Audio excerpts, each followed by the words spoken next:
L'objectif, c'était de sensibiliser les industriels donc, à tous les tenants et les aboutissants de cette étape qui est nécessaire pour arriver à valoriser donc, les produits correctement. Et alors, ce qui a particulièrement plu, ou les questions qui ont été posées, c'était sur l'échantillonnage, c'est ça?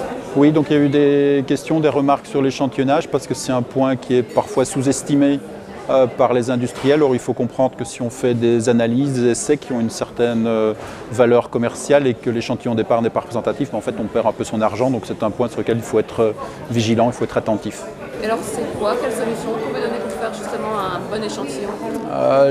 L'échantillon doit être représentatif et c'est toujours un cas d'espèce. Donc, en fait, il faut faire appel à des gens qui ont une certaine expérience et qui vont évaluer donc l'hétérogénéité des lots au départ et utiliser des méthodes adaptées qui peuvent être assez variables. Il faut savoir que dans certains cas, il faut parfois mettre en œuvre des moyens assez lourds du style pelle mécanique pour être sûr d'avoir un échantillon représentatif et de repartir avec un échantillon qui pourra faire plusieurs dizaines de kilos pour signifier quelque chose. Et alors concrètement, dans le centre de recherche, qu'est-ce que vous faites pour la valorisation des déchets?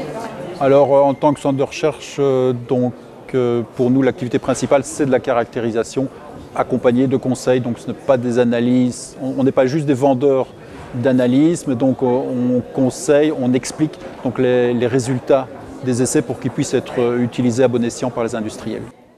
Au niveau de tout ce qui est réfractaire, est-ce que vous intervenez dans la valorisation des réfractaires? Oui, donc les réfractaires, c'est un secteur dans lequel on est relativement actif parce qu'on a des liens étroits avec les fabricants, les metteurs en œuvre et les utilisateurs. Et la thématique du recyclage des réfractaires, c'est quelque chose d'important chez nous et donc on est amené aussi à faire des analyses et des conseils dans ce domaine-là.